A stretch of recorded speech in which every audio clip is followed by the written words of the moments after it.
Curso de Principios Básicos en Redacción Científica y Publicaciones Científicas. Módulo 3, fase de Submission y el proceso de Peer Review. En este módulo vamos a comentar estos dos procesos que son muy importantes para la publicación de nuestro artículo científico.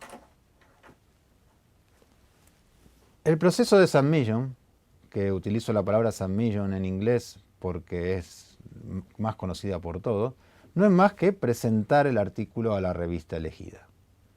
Es un proceso sencillo, es un proceso que se hace online, porque el 95% más de las revistas tienen sistemas online. Antiguamente este proceso se hacía enviando por correo mecanografiados los artículos, luego se empezó a hacer por email y actualmente se hace todo por sistemas online. Pero, aunque no lo crean, es una de las principales causas de rechazo de trabajos que científicamente son aptos para ser publicados, pero que al no cumplir con los requisitos y al no completar el proceso de submission correctamente, quedan relegados, no se publican o tardan más de la cuenta en publicarse, y cuando se publican ya el hallazgo científico que están comunicado, que querían comunicar, no tiene sentido. Con lo cual el proceso de submission, si bien es un proceso mecánico, es un proceso que no requiere conocimientos científicos para ser realizado, es tan importante como escribir bien el artículo y como elegir bien la revista, que son las fases que hemos visto en los módulos anteriores. Las revistas tienen distintos sistemas de submission. Uno de los más conocidos es Editorial Manager, que es el que utiliza la revista AIDS y que tiene una pantalla de inicio como la que están viendo en este momento. Requiere un registro previo, es un registro muy simple, se puede registrar cualquier persona, y lo que sí, un autor que se registra con una dirección de email, luego esa dirección de email le queda para siempre en esa revista, a menos que en la fase de registro la cambie. Esto es un dato muy importante. Existen otros sistemas, como el sistema de Thomson Reuters, que utilizan revistas como BJU, es el British Journal of Urology International, pero en definitiva los sistemas tienen pantallas diferentes en cuanto a colores y demás, pero el funcionamiento es prácticamente igual en todos los sistemas. ¿Qué nos encontramos una vez que ingresamos a la página de Submission? Nos encontramos con un menú como este. En este menú ustedes tienen todo vuestro historial con esta revista. Y a medida que vayan enviando artículos a una misma revista, este historial se va a ir incrementando. Van a tener aquí todas las nuevas submissions que están en curso, van a tener todos los artículos que están siendo revisados por los revisores en ese momento, por el editor, y también van a tener todos los artículos que han sido terminados, ya sea con una decisión positiva o una decisión negativa. Este es el resumen que ustedes van a tener en cada revista a la medida que vayan enviando artículos. Todos los sistemas tienen distintos pasos, normalmente son entre 6 y 7 pasos. El primer paso es el título y colocar el abstract. Si ustedes tienen escrito el artículo y lo tienen escrito correctamente, aquí solamente tienen que cortar y pegar, tomar del artículo que han escrito y colocarlo en este sistema. Luego una serie de atributos como palabras claves, luego todos los datos de los autores. Muchas revistas piden también que sugieran revisores. Ahora, cuando hablemos del proceso de peer review, vamos a profundizar en este tema. Una serie de detalles, comentarios, le piden información, le piden documentación también sobre metodologías, sobre permisos que han tenido que obtener de los pacientes, sobre permisos de comités éticos que puedan haber tenido que obtener. El paso 6 es donde ustedes cargan en el sistema el artículo, las figuras, las tablas. Son todos pasos intuitivos que van siguiendo a medida que van ingresando la información. Y finalmente todos los sistemas tienen un paso de revisión donde les permite ver los errores. Esto es un sistema parecido al de la renta, que cuando termina la renta, que les da se ha equivocado en la casilla tal o en la casilla cual, es exactamente igual, les indica, le falta un email de un autor, o le falta, dice que tiene 5 figuras y solo ha cargado 4, les indica todos los errores y le permite hacer la submission. Una submission no debería llevarles más de 10 minutos. Si tienen escrito el artículo correctamente, siguiendo las instrucciones de la revista, con todas las secciones que pide la revista, en la parte de submission es solamente colocar en el sistema lo que ustedes escribieron previamente en un Word, en un PowerPoint o en el sistema que lo hayan escrito. Una vez presentado el artículo a la revista, viene la parte que se llama de revisión por pares, o más conocida como peer review, que no es más que un método utilizado por las revistas científicas para evaluar la calidad e idoneidad de un manuscrito y determinar su aceptación o rechazo para publicación.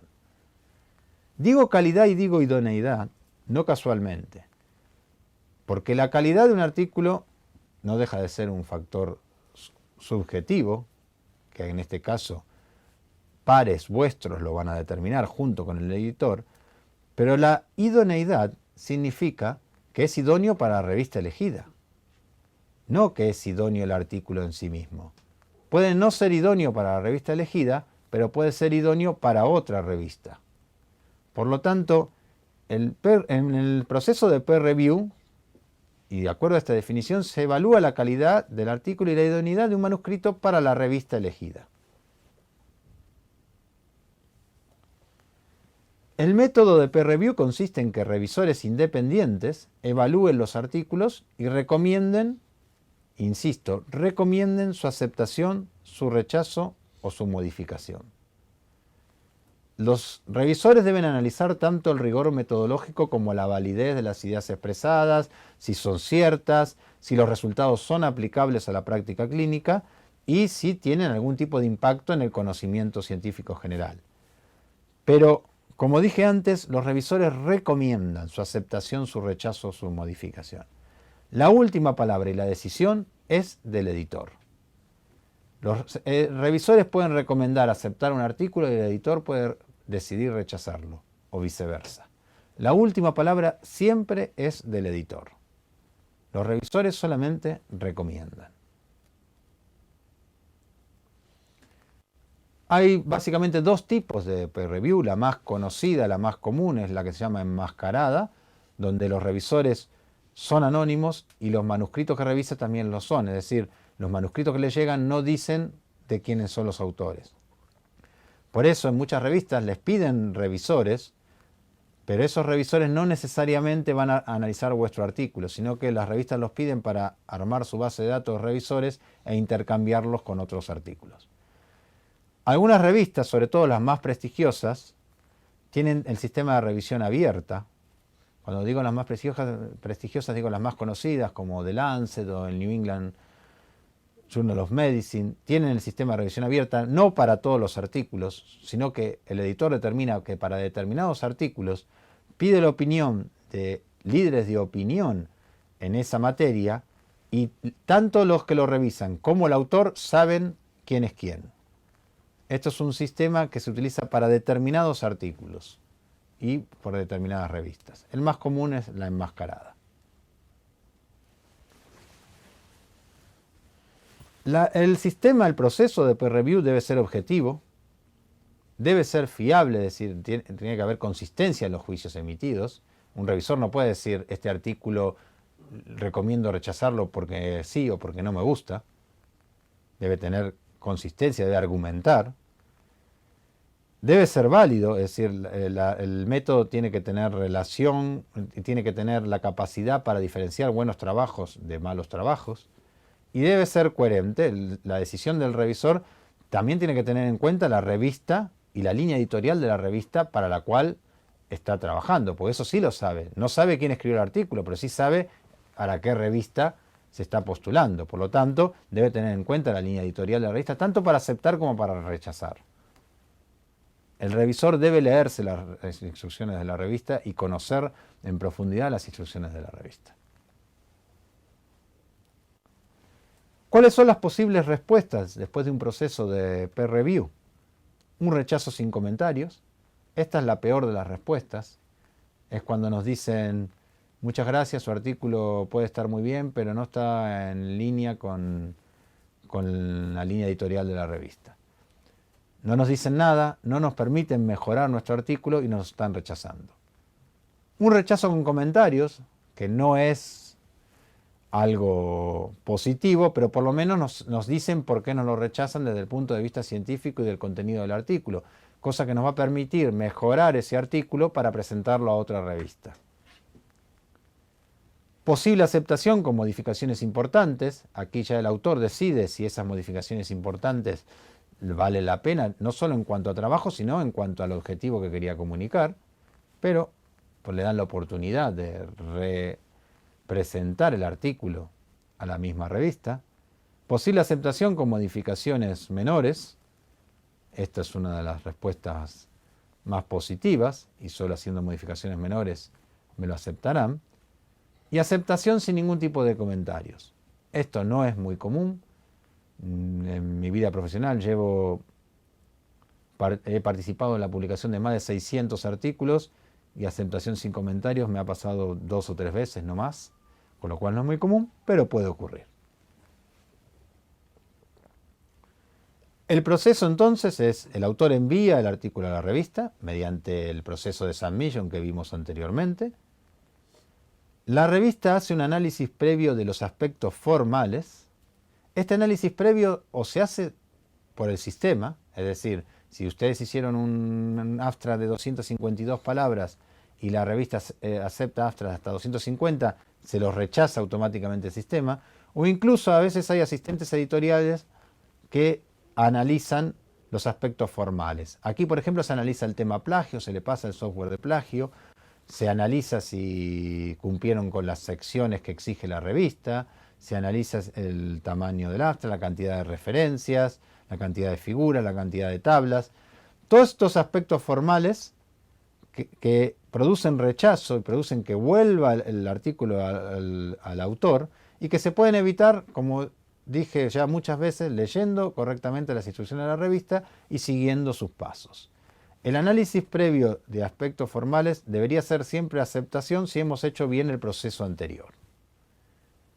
Luego se envía a los revisores lo pueden rechazar o aceptar o poner condiciones para su aceptación. El autor tiene la oportunidad de contestar esas revisiones y hay un segundo envío donde normalmente hay una decisión final.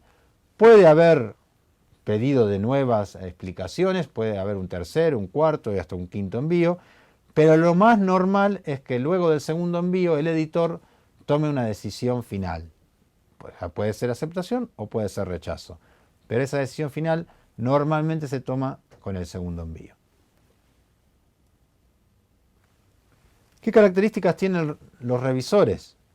Los revisores deben conocer el tema, deben ser imparciales, deben tener formación académica, pero también deben estar abiertos a lo nuevo y deben ser responsables.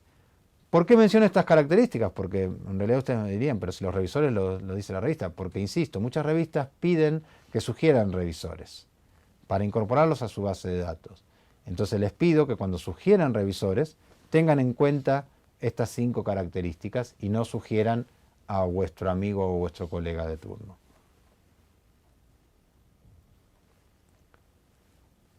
La revisión por expertos o el sistema de peer review puede mejorar la calidad del artículo, puede mejorar incluso la lectura del artículo, pero lo que no va a hacer nunca es mejorar la calidad del estudio. El estudio es lo que es la materia prima, y en esto no puede hacer nada el proceso de revisión por expertos. Tenerlo en cuenta. Los tipos de comentarios que recibimos de los expertos podemos dividirlos en 3 grandes grupos. Los aspectos formales, cuestiones objetivas o comentarios subjetivos.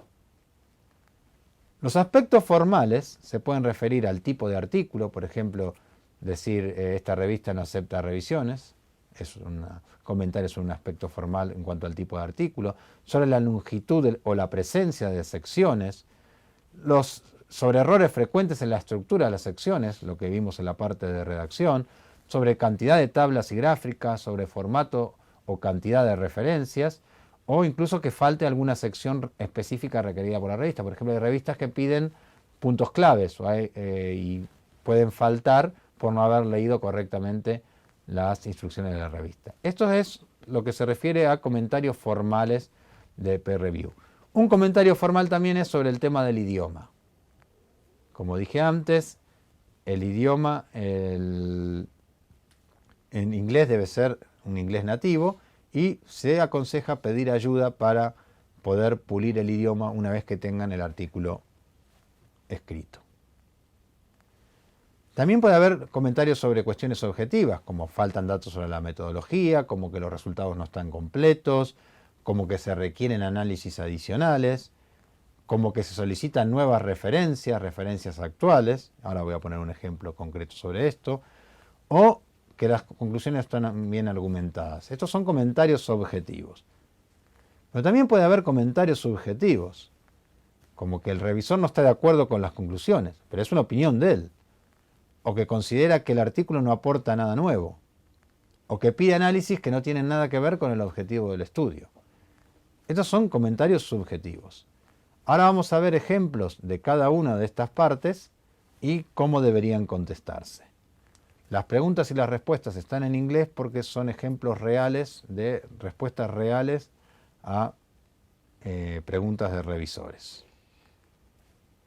Antes de ir a los ejemplos, y como norma general para responder a los revisores, es leer con detenimiento la carta donde nos explican por qué han pedido estas consideraciones.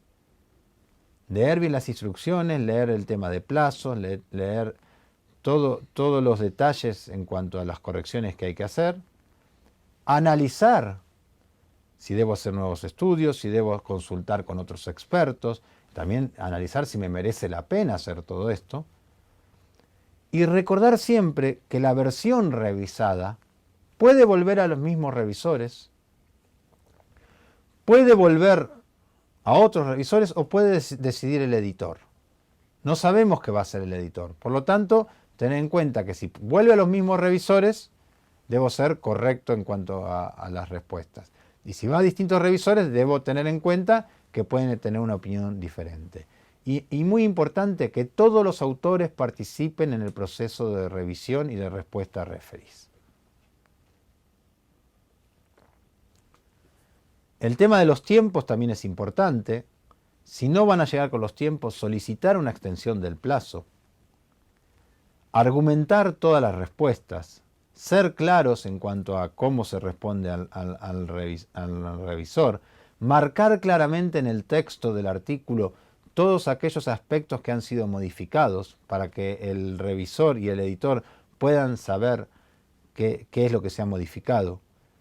Ser claros y sinceros. Es decir, si una pregunta no la entiendo, en lugar de responder cualquier cosa, decirle claramente, esta pregunta no la respondo porque no la entiendo. Les volverá el artículo con la explicación de lo que quisieron decir con esa pregunta.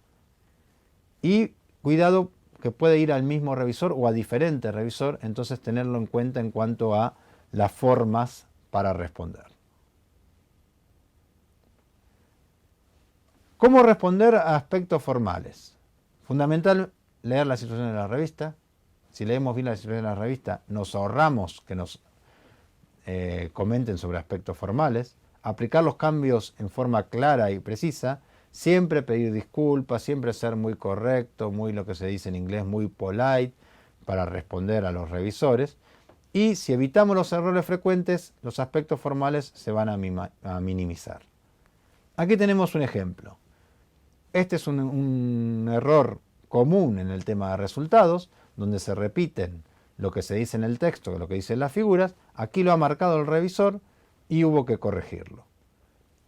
En negro está la pregunta del revisor o el comentario del revisor y en rojo la respuesta dada por el autor en este caso.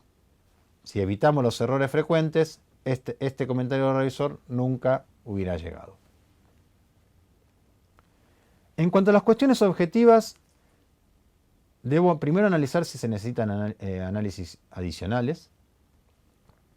También debo estudiar si la respuesta cambia o modifica el objetivo del estudio. Porque si va a cambiar o modificar el objetivo del estudio, puedo decirle al revisor, mire, no lo voy a hacer porque el objetivo del estudio no era ese. Siempre tratar de ser lo más rápido y diligente posible. Y es importante revisar si entre la submission y la respuesta de revisores se han publicado nuevos datos. Porque si se han publicado nuevos datos, puede valer la pena incluirlos. Y si no, veamos este ejemplo. Otra vez un ejemplo real. El comentario totalmente objetivo, porque tiene razón, el revisor no sabe cuándo escribimos nosotros el artículo, dice que falta una referencia. El autor en este caso analizó y concluyó que efectivamente esa referencia podía haber sido incluida. Entonces le contesta al revisor que en el momento de escribir el artículo no estaba publicada esa referencia, pero como ahora está publicada, la ha incluido en su manuscrito. Esto es una cuestión totalmente objetiva porque, insisto, el revisor no sabe cuándo se escribió el artículo, no sabe cuánto pasó desde la submission hasta que le llegó a él, incluso desde cuando lo escribió el autor hasta que hizo la submission y hasta que le llegó a él. Y el autor le contesta sinceramente que cuando él lo escribió no estaba publicado, pero que ahora considera pertinente incluirlo y por eso lo ha incluido. Y las cuestiones subjetivas, estas son las más difíciles de responder. Lo primero, mantener la calma, porque como son cuestiones subjetivas ya es opinión del revisor. Entonces hay que rebatir su opinión y las opiniones se rebaten con argumentos, pero siempre en forma elegante. Y es importante evaluar costes y tiempos, si realmente me compensa responder esa cuestión subjetiva del autor. Nada mejor que esto verlo con un ejemplo. Esto tengo que explicar un poquito el contexto. Esto era un paper sobre revisión de costes de diabetes en Italia. Y el revisor, comenta que deberían incluirse datos del resto de Europa. El autor analizó lo que le pedía al revisor, le explica que no era el objetivo del estudio e igualmente intenta incluir algún dato para conformar y para poder responder al revisor, siempre y cuando ese dato no modifique el objetivo de su estudio. Es decir, que siendo correcto, siendo educado, se puede conformar al revisor sin modificar el objetivo de mi estudio. De esta forma se responden a cuestiones subjetivas.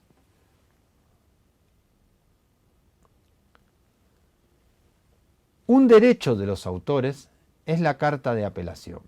Aquí tenemos un párrafo del editor de Lancet que básicamente lo que dice es: yo también me equivoco. La carta de apelación es un derecho del autor. Si el editor o los revisores o ambos han rechazado un artículo y creemos que las razones de rechazo no son adecuadas, tenemos todo el derecho a presentar una carta de apelación explicando por qué creemos que no son adecuadas esas razones. Esta carta de apelación puede hacer cambiar de opinión al editor y puede aceptar revisar el artículo, pero también puede que se mantenga en su opinión y no acepte ni siquiera revisarlo. Nosotros hemos tenido casos en nuestra experiencia profesional donde hemos presentado carta de apelación. Por ejemplo, hace poco en un artículo lo han rechazado. Las razones de rechazo eran que el producto que se trataba para la enfermedad, que trataba el artículo, no estaba aprobado en Estados Unidos.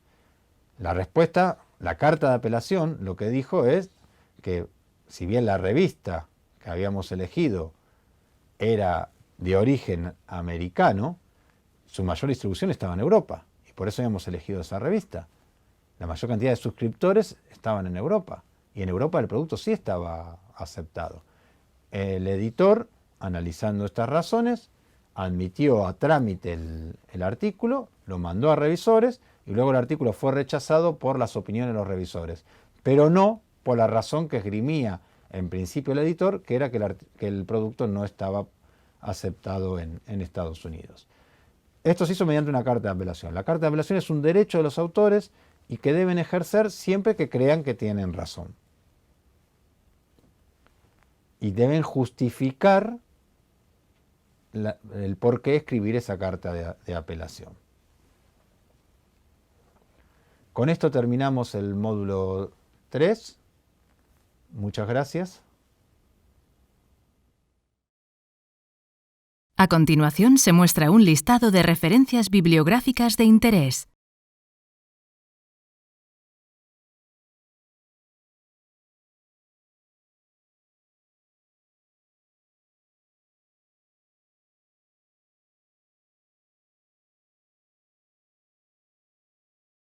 Ahora puede comprobar los conocimientos adquiridos con la siguiente autoevaluación. Pregunta 1. En la mayoría de las revistas, el proceso de submission de un manuscrito se hace a. Por un sistema online, b. Se envía por email, c. Se envía por fax, d. Se debe entregar una copia impresa al editor.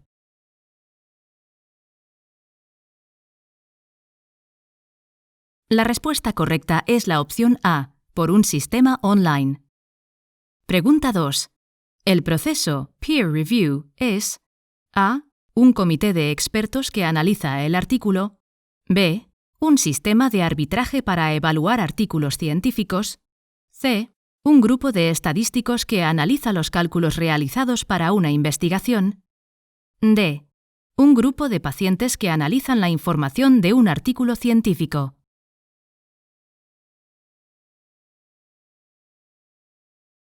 La respuesta correcta es la opción B, un sistema de arbitraje para evaluar artículos científicos. Pregunta 3. ¿Cuál de estas respuestas no se corresponde con el proceso de peer review? A. Rechazo con, sin comentarios. B. Posible aceptación con cambios mayores, menores. C. Aceptación sin comentarios. D. Solicitud de transferencia de copyright.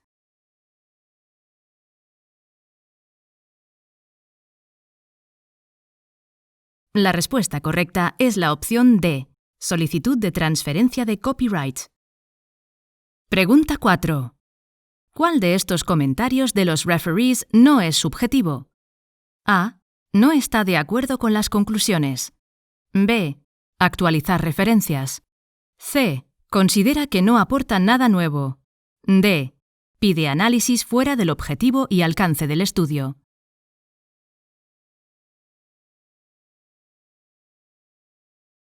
La respuesta correcta es la opción B, actualizar referencias.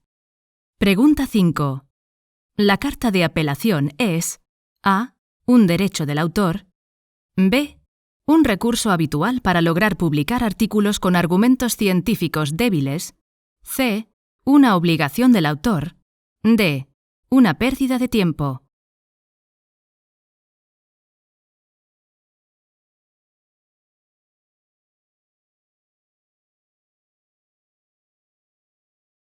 La respuesta correcta es la opción A, un derecho del autor.